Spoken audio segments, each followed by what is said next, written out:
네, 오늘은 한 가지 숫자를 보여드리면서 말씀을 시작하고자 하는데요. 네, 숫자 한번 띄워주시겠습니까? 네, 플러스 82. 네, 이 숫자 어떤 숫자인지 아실까요? 네, 맞습니다. 굉장히 익숙하실 텐데요.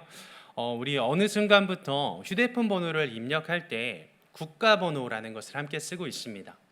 그리고 이 82, 82라는 이 번호는 우리 대한민국의 국가 번호죠. 저는 우리나라에 이 번호가 굉장히 잘 어울린다고 생각하는데요. 파리, 파리, 파리, 파리. 빨리빨리, 빨리빨리. 네, 그야말로 우리나라의 대표적인 키워드이기도 하죠. 물론 지금 수많은 현대인들이 빨리빨리를 외치는 시대가 되었습니다만 확실히 우리나라에서는 유독 더 많이 빨리빨리를 외치는 것 같습니다. 이처럼 오늘날 우리는 무엇이든 빠른 속도를 요구받으며 살아갑니다. 그렇다 보니 속도는 참 빠릅니다. 인터넷 속도부터 시작해서 우리나라의 발전 속도 굉장하죠. 물론 빠른 것은 좋긴 합니다. 동일한 결과물을 만들어내는데 속도가 빠르다면 그것만으로도 큰 메리트이니까요. 그런데 문제는 계속해서 빨리빨리를 외치다 보면 무언가 놓치는 일이 발생할 가능성이 굉장히 높다는 것입니다. 그래서 또 요구하는 것이 있는데요. 아이러니하게도 빨리빨리 그리고 완벽하고 정확하게입니다. 그런데 경험해 보신 것처럼 속도와 정확성은 함께 가는 것이 굉장히 어렵습니다. 하지만 이러한 외침이 사회 문화적으로 깔려 있다가 보니 우리는 어떻게든 그것을 해내려고 하죠. 그리고 이런 상황에서 우리는 너무나 자연스럽게, 너무나 당연하게 우리의 힘과 지식, 생각 등을 의지하게 됩니다. 그렇게 그것이 한 번, 두 번 쌓이다 보면 그것이 익숙하게 되죠. 그래서 우리는 이제 우리의 손으로, 우리의 힘으로 무언가를 꽉 붙들며 살아갑니다. 그리고 그것을 놓치지 않기 위해 안간힘을 쓰며 살아갑니다. 더욱이 놓치면 안 돼. 꽉 붙들어야 해. 멈추지 말고 계속해서 달려가야 해. 이런 세상의 소리가 우리의 귀에 끊임없이 울려 퍼지며 우리 자신을 더욱더 압박합니다. 내가 지금 잡고 있는 이 줄을 놓으면 모든 것이 끝날 것만 같은 두려움을 심어주기도 하죠. 그래서 무거워도 놓지 못하고 일과 가정, 건강, 계획 등 모든 것을 우리의 손으로, 우리의 등으로 짊어지고 살아갑니다. 나아가 결국 이러한 삶은 우리의 신앙에도 영향을 주곤 합니다. 신앙 또한 내가 나의 손으로 붙들려고 하는 것이죠. 내가 하나님을 꽉 붙들어야만 한다. 내가 흔들리지 말아야 한다. 내가 열심을 놓으면 안 된다. 물론 하나님을 가까이 하는 삶, 말씀을 붙들고 기도의 자리를 지키는 것은 굉장히 중요합니다. 그런데 우리는 그보다 먼저가 되어야 하는 중요한 사실이 있다는 것을 기억해야 합니다. 뒤에 어떤 말이 이어지든지 내가 중심이 되는 것은 교만의 지름길일 수 있기 때문입니다. 그래서 오늘 하나님께서 우리에게 무엇을 말씀하시는지 그 말씀에 우리의 귀를 기울여 보기 원합니다. 오늘 본문의 말씀은 선지자 이사야를 통해 선포하신 말씀인데요. 하나님께서는 먼저 열방을 부르시고 그들을 향해 질문하십니다. 우리 함께 읽은 본문 이전에 앞선 본문인데요.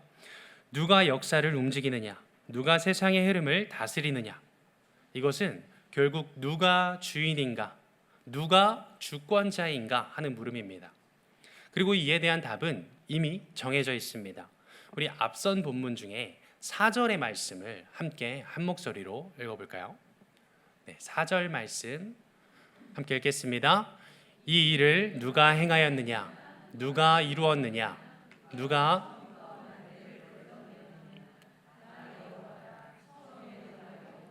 있을 자에게도 내가 곧 그니라. 하나님께서 말씀하십니다. 다 내가 했다.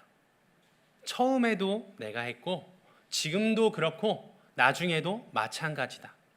사람이 한 것처럼 보여도 단 한순간도 빠짐없이 모든 것은 내가 행한 것이다.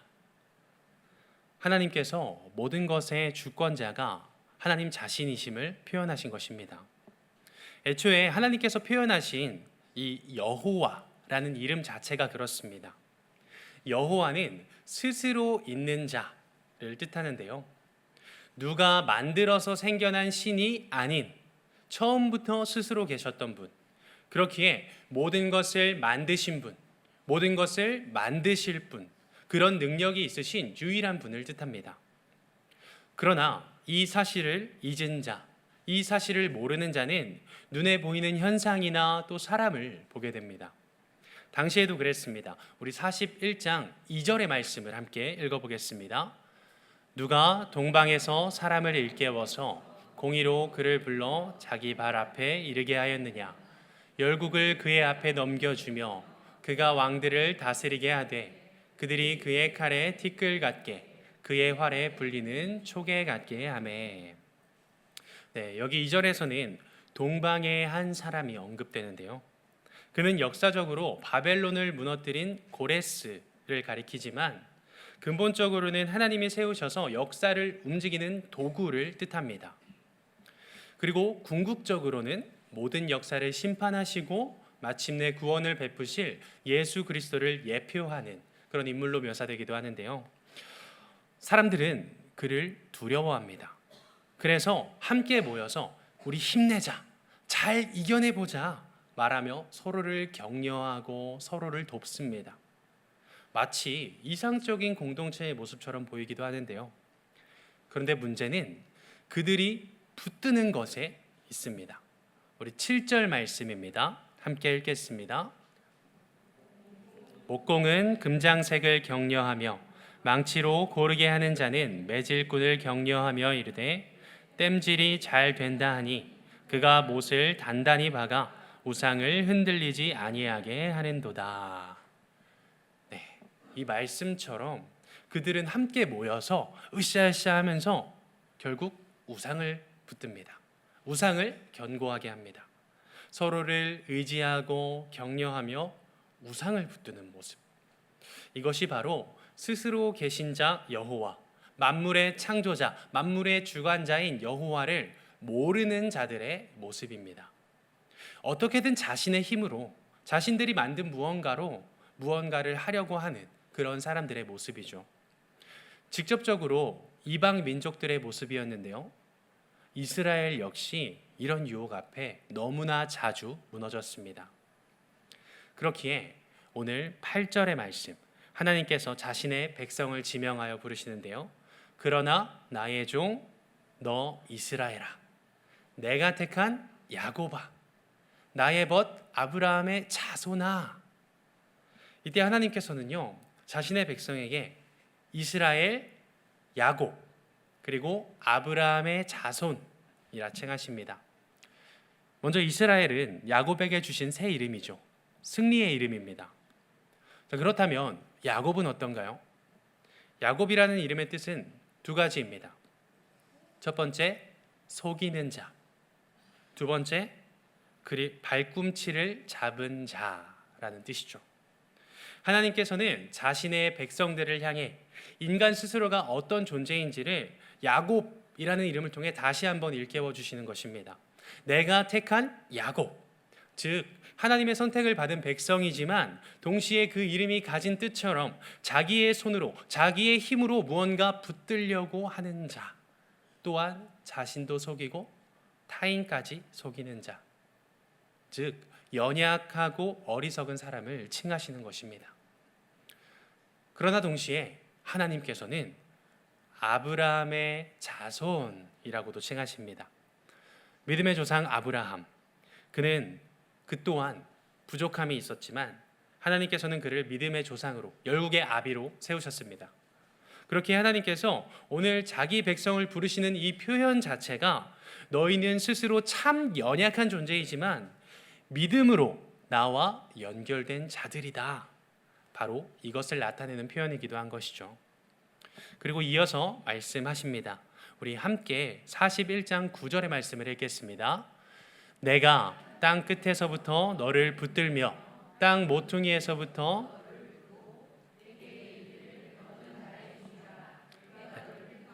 싫어하여 버리지 아니하였다 하였노라. 아멘. 네, 여기 말씀의 순서를 잘 보시면 좋겠는데요. 우리가 하나님을 먼저 붙든 것이 아니라 하나님이 우리를 먼저 붙으셨다는 것입니다. 그리고 우리가 잘 아는 말씀 10절의 말씀입니다. 함께 읽겠습니다. 두려워하지 말라. 내가 너와 함께함이라. 놀라지 말라. 나는 내 하나님이 됨이라. 내가 너를 굳세게 하리라. 참으로 너를 도와주리라. 참으로 나의 의로운 오른손으로 너를 붙들리라. 아멘. 우리 하나님의 말씀은 분명합니다. 내가 너와 함께 하겠다. 내가 너를 굳세게 하겠다. 내가 너를 도와주겠다. 내가 너를 붙들겠다. 하나님께서는 너무나 분명하게 너 아니고 나다라고 말씀하십니다. 그래서 이어지는 11절 12절 말씀인데요. 이것은 내게 화를 내던 자들이 수치와 욕을 당할 것이다. 너와 다투는 자들이 아무것도 아닌 것처럼 될 것이다. 내가 찾아도 너와 싸우던 자들을 다시는 만나지 못할 것이다 라는 말씀입니다. 왜일까요? 모든 것의 주인, 모든 것의 주관자 하나님께서 우리를 붙드시기 때문입니다. 우리가 붙들어서가 아니라 하나님께서 먼저 우리를 붙드시기 때문입니다. 그렇기에 이 말씀 앞에서 나는 내 삶과 신앙을 어떤 방식으로 이해하고 있었는가에 대해 시간 진지하게 생각해 보면 좋겠습니다. 하나님이 나를 붙드신다와 내가 붙들어야 한다. 이 사이에서 우리는 무엇이 먼저인지 확실하게 알아야 합니다.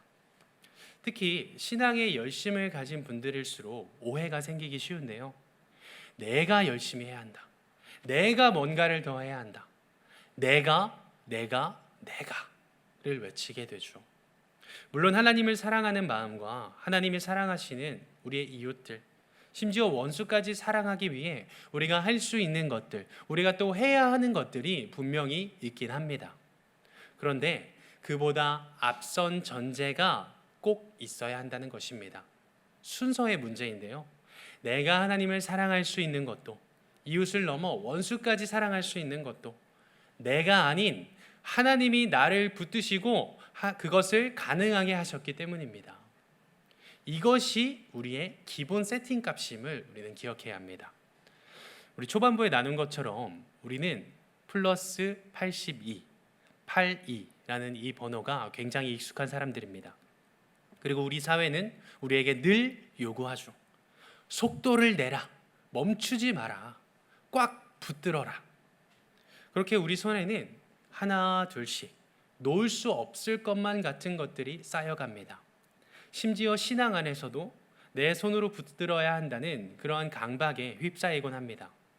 그로 인해 어느새 너무나 무거운 것들, 사실은 지금 너무나 놓고 싶지만 놓지 못하는 줄들, 이 줄을 놓으면 절벽에서 떨어져 추락할 것만 같이 느껴지는 것들을 붙들고 살아갑니다.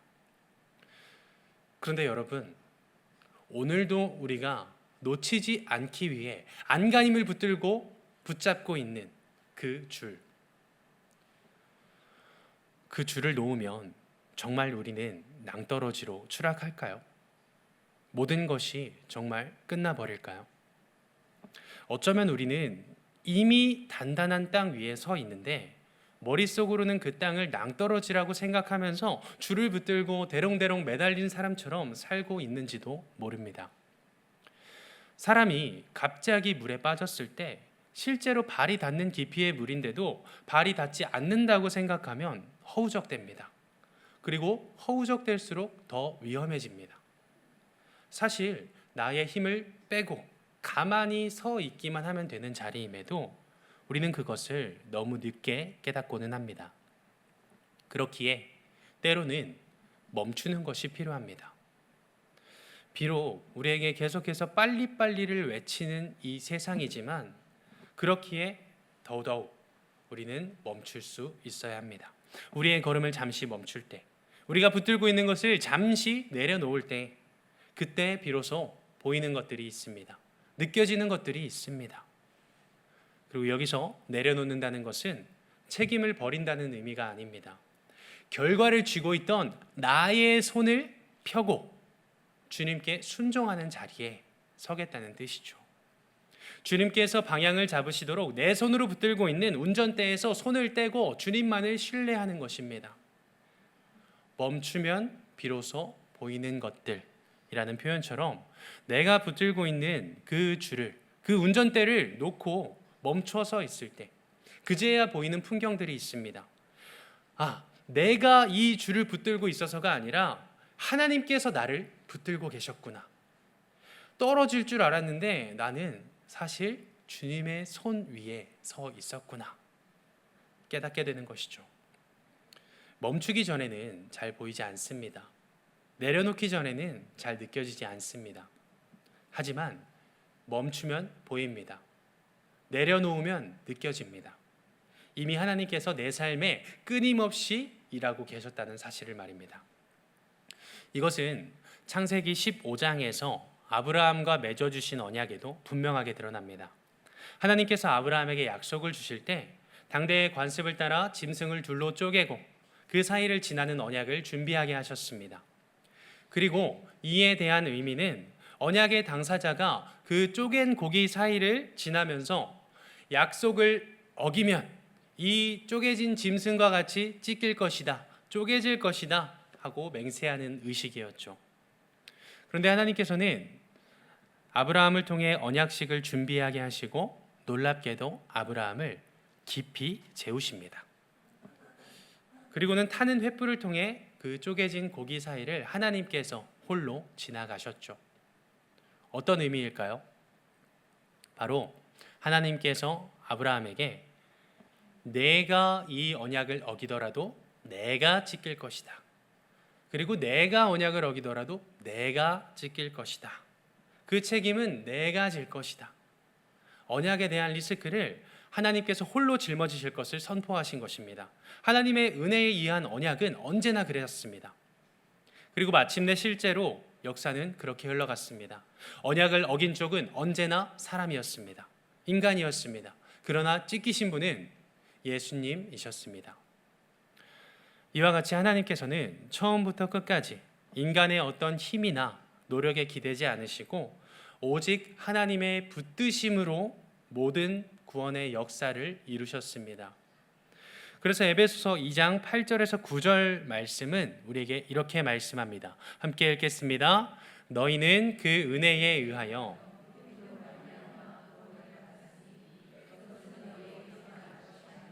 하나님의 선물이라 행위에서 난 것이 아니니 이는 누구든지 자랑하지 못하게 함이라.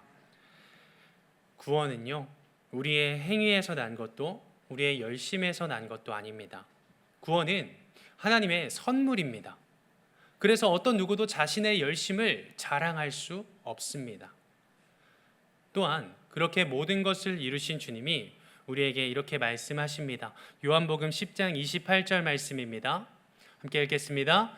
내가 그들에게 영생을 주노니 영원히 멸망하지 아니할 것이요 또 그들을 내 손에서 빼앗을 자가 없느니라. 아멘. 주님께서 우리를 붙들고 계시기 때문에 그것은 그 누구도 빼앗을 수 없습니다. 하나님이 우리를 사랑하셔서 우리를 강력하게 붙들고 계시니까요. 내가 확신하노니 사망이나 생명이나 천사들이나 권세자들이나 현재일이나 장래일이나 능력이나 높음이나 깊음이나 다른 어떤 피조물이라도 우리를 우리 주 그리스도 예수 안에 있는 하나님의 사랑에서 끊을 수 없으리라. 우리는 그 누구도 그 어떤 것으로도 하나님의 사랑에서 끊어질 수 없는 존재입니다. 우리가 우리 스스로를 과대평가하지 않기 원합니다. 우리는 우리를 강력히 붙드시는 그 주님의 손을 뿌리치고 망하는 길, 사망의 길로 갈 수 없는 존재입니다. 그만큼 우리를 붙드시는 주님의 사랑이 강력하기 때문입니다.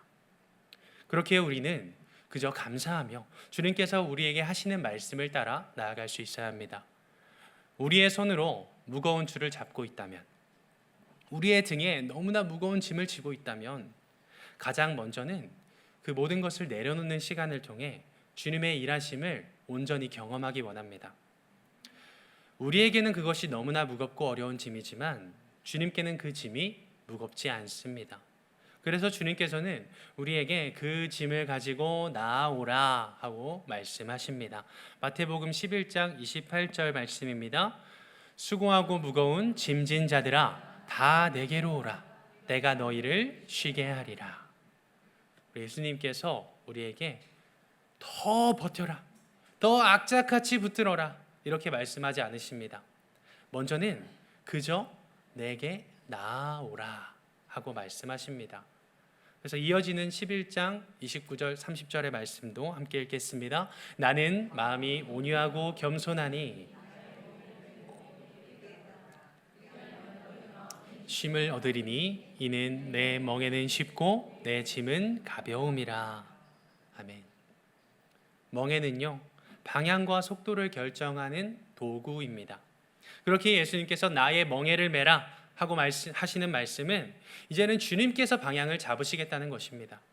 내가 끌고 가던 나의 삶을 내려놓고 주님이 이끄시는 방향에 나를 맡기라는 초청인 것입니다. 예수님께서는 그 멍에를 우리에게 끌고 가라고 말씀하지 않으십니다.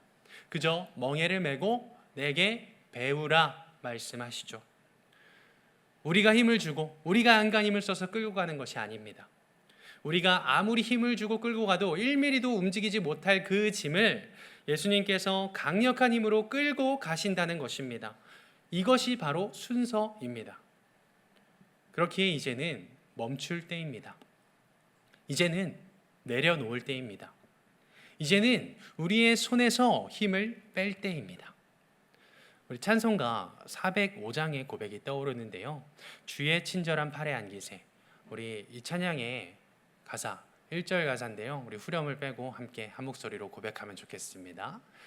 주의 친절한 팔에 안기세 우리 마음이 평안하리니 항상 기쁘고 복이 되겠네 영원하신 팔에 안기세. 아멘.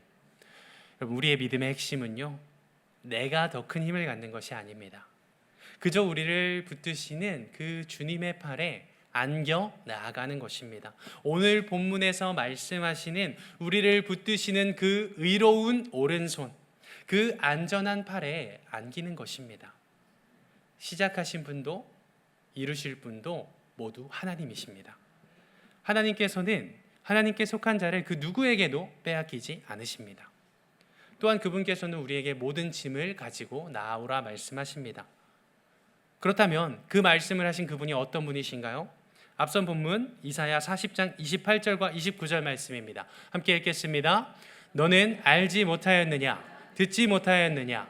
영원하신 하나님 여호와 땅끝까지 창조하신 이는 피곤하지 않으시며 곤비하지 않으시며 명철이 한이 없으시며 피곤한 자에게는 능력을 주시며 무능한 자에게는 힘을 더하시나니.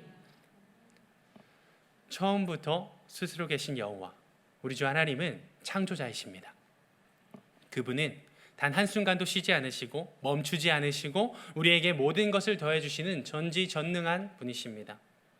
오늘 이 말씀 앞에 선 저와 여러분들이 이 사실을 기억하기 원합니다. 그리고 이제는 우리의 모든 것을 주님 앞에 내려놓는 그 은혜의 시간을 경험하기 원합니다. 우리의 붙들미 아니라 하나님의 붙드심이 우리를 살게 합니다. 하나님께서 우리를 놓지 않으시기 때문에 우리는 안전할 수 있습니다. 그렇게 이 시간 우리가 강하게 움켜쥔 이 손을 펴서 하나님을 바라보기 원합니다. 빨리 달리던 우리의 발을 멈추고 잠시 멈춤의 시간을 경험하기 원합니다. 그때 비로소 우리는 하나님의 일하심을, 그분의 붙드심을 느낄 수 있을 것입니다. 마지막으로 다시 말씀드리지만 내려놓는다는 것은 책임을 버리는 것이 아니라 움켜쥔 내 손을 펴고 순종의 자리만 붙드는 것입니다. 역설적으로 이것이 곧 우리가 하나님만 붙드는 방법입니다. 그렇게 저와 여러분들이 시간 내려놓음을 통해 이미 우리를 안전한 울타리로 감싸시고 돌보시며 이끄시는 하나님, 그 하나님의 붙드심을 깊이 경험할 수 있기를, 그 하나님만 굳게 의지하며 살아갈 수 있기를 주님의 이름으로 간절히 소망합니다.